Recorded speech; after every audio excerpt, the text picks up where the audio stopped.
Hi there guys, it's Steve Dickinson here, qualified mortgage broker, and I just wanted to give you guys a little bit of a heads up on the press that's been released today on mortgage payment holiday extensions. There have been a lot of news today about the mortgage payment holiday being extended for a further 3 months, but actually the truth is that the FCA, the Financial Conduct Authority, they actually haven't told lenders whether it's okay for them to actually do that or not.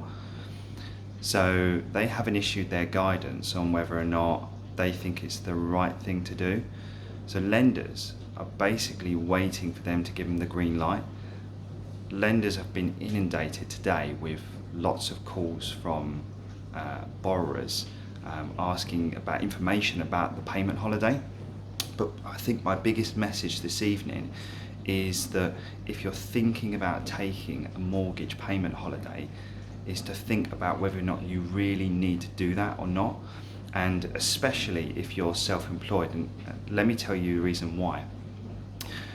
The FCA has definitely stated that your credit file will not be impacted if you take a mortgage payment holiday, but the further guidance they've given since everybody took mortgage payment holidays is that lenders' decisions on whether or not they give you borrowing in the future may be impacted on the basis of whether you've taken a mortgage payment holiday or not.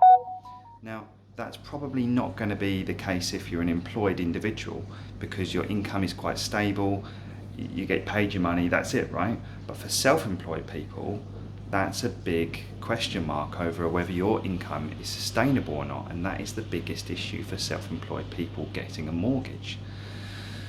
Take this example.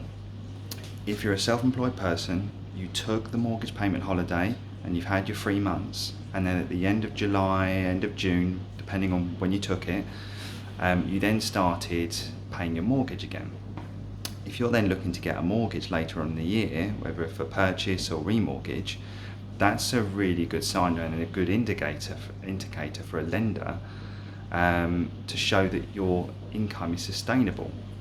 Whereas if you've extended that mortgage payment holiday, that's going to put real question marks from a lender's perspective about how sustainable your income is over the long term.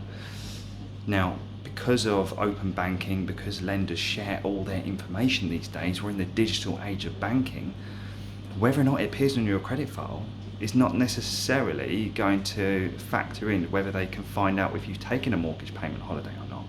And that's the FCA's guidance. That's where they said, well, actually, hold on a second. Lenders don't issue they don't have to tell you how they come to their decision. That's all locked away in their vault. That's their decision that they have to make. So they could be making decisions about whether or not people have taken mortgage payment holidays or not. So I know there's been a lot of hoo-ha in the media today about the mortgage payment holiday, and I think just the biggest message I'm trying to get forward right now is, especially if you're self-employed, if you're thinking about taking that extension on the mortgage holiday, just think about, can I pay this or not?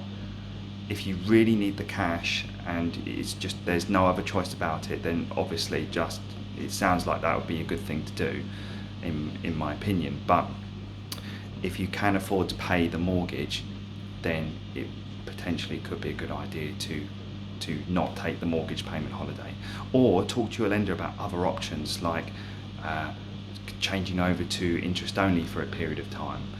So just that was the thing I wanted to get out this evening. Took a little bit longer than I expected. Sorry for a bit of the shadow and the bad haircut because I haven't been to the hairdressers, but stay safe everybody and speak to you soon. Thanks, bye.